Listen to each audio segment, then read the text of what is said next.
Hello guys and gals, and welcome to another episode of Unique Items. Today we're going to be looking at a pair of boots, which is one of the few pair of boots in the game that you can get ethereal and actually keep. It is called the Sandstorm Trek Scarabshell boots. They are already elite boots, I'm pretty sure, and they are relatively hard to come by in their ethereal form. There are also some variables on these which do make the ethereal form a little bit difficult to get in the right amounts, and we're going to go over them together. So here I have 171 defense Scarabshell boots, which are Sandstorm Treks. They are 91 strength requirement, which is not bad. 64 level requirement, which is pretty high, but still doable. They have 20% faster run walk, 20% faster hit recovery, which is absolutely amazing. I love it when boots have faster recovery on them because obviously then you don't need it elsewhere so much, or you can at least get to that special break point a little bit easier. If you are unaware, faster hit recovery prevents your character from going into faster hit recovery stun locks, which is a very common way that sorceresses die. We have 160% enhanced damage, or enhanced defense. I always get those mixed up. They're both ED. They're both ED, guys. And it does vary between 140 to 170%. So we do have a pretty big variable there on the defense, considering the ethereal version can have up to 267 defense, and the non-ethereal version can be as low as 158. So pretty big variable there. We also have a really nice bonus to strength and dex. This strength and dex can go as high as 15, and it goes as, strength and vitality. Strength and vitality, not strength and dex. Strength and vitality, which can go as high as 15 and as low as 10, which is not bad. And I think it's one of the main reasons that people like to put on these boots, specifically because they give a nice 15 bonus to strength, which can be combined with other strength equipment, and you can make yourself a 0 strength sorceress using stuff like these. The vitality, of course, is also very nice because that's going to give you a nice little boost to your life. So as you can see here, I currently have 1,219 life, and when I put on the boots, I go up to 1,225. There is a little bit of vitality on these as well. My bad. Hold on. Let me do that again with more comparison action. So 1,199 to 1,225, and that's with the 13 vites. The 15 vitalities bring me up to 1,229, which is a little bit more. And we also get maximum stamina based on character level, which most people do not care about. Especially at level 64, you're usually well on your way to never caring about stamina by then. We also have 50% slower stamina drain, which again, also well on your way to never caring about stamina at that point. It does have a pretty massive poison resistance on it of 70% is the highest and 40% is the lowest. As you can see, these rolled 47, but we also have a 70% here. So you can get as low as 40 and as high as 70%. These boots also have a repairs durability modifier on them, and the repairs durability will repair 1 durability over 20 seconds.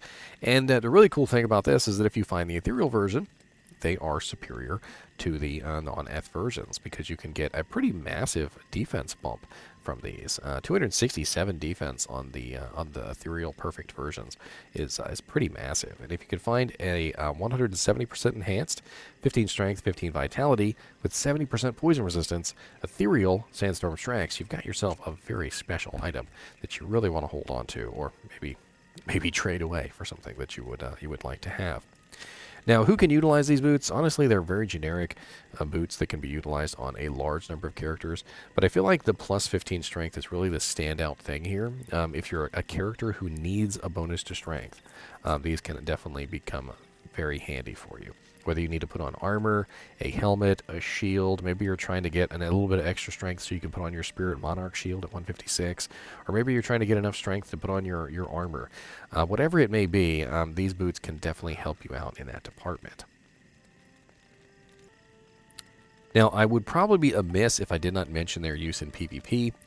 Because of the massive 70% poison resistance, you can help to overprotect yourself versus poison PvP characters like a Rabies Druid or a Poison Nova Necromancer. If you're trying to overprotect yourself, you really do need a massive amount of resistance, and 70% really is a massive amount of poison resistance. So you could probably keep these in your stash as a PvP character, and just whip them out when you need to, when that odd poison necromancer or poison rabies druid or venom assassin show up. These could be handy to protect yourself from those hideous poison effects. Now, I think we should probably go take a look and see where we can find these boots, if you're looking for them specifically. That way we can get an idea of the best monsters that can drop them. So here we are over on Silo's Pen, and we're going to assume we have at least 150% Magic Find. Players 1, we're going to look at bosses first, and we're going to look at Sandstorm Treks. Now, unfortunately, this is not going to be a probability of the Ethereal. The Ethereal version is definitely going to be a lot rarer than the regular version, so do keep that in mind as we talk about this. So it looks like Mephisto in Hell is 1 in a 916 chance, which is pretty sweet. But that's a rather, high-level monster to farm. These are level 64 boots, though, so I guess it makes sense. We also have Diablo in Hell and Bale in Hell. All have good chances, as well as Adariel in Hell. So not bad. Let's take a look at Super Uniques as well, shall we? So Super Uniques, we've got Mephisto. Oh, sorry, I didn't hit find. We've got Neelathak, Radamant. Looks like Bone Ash in the Cathedral has a pretty good chance. Look at that. Well, you could farm him repeatedly over and over again. Very easily, too, I might add. He is just extremely easy to farm. Bonebreaker, also extremely easy to farm. I mean, honestly, we got a lot of monsters here, and a lot of them are relatively easy to get to. I mean, Eldritch in Hell, Shank in Hell, Doc Farron in Hell, Pindleskin in Hell. I mean, all these are relatively easy to farm. Cow King in Hell, Countess in Hell. I mean, honestly, you got quite a few choices there as far as monsters to farm. I'm pretty sure I actually found a pair of Sandstorm Treks from Shank, like literally while I was doing one of my videos at some point. So they're not like ridiculously hard to come by, but I do think that they are a little bit more difficult to come by in the ethereal form. That's where things get tricky. So if you do happen to find a perfect pair of Sandstorm Treks that are ethereal, don't toss them. Hang on to them because they probably do have some value. The regular Sandstorm Treks just kind of make generic all-around boots. I actually usually have trouble finding boots when I'm leveling up my characters, and if I found a pair of Sandstorm Treks, I'd probably end up putting them on, because 9 times out of 10, I'm wearing craft boots anyway, and these are probably going to be better than what I have on.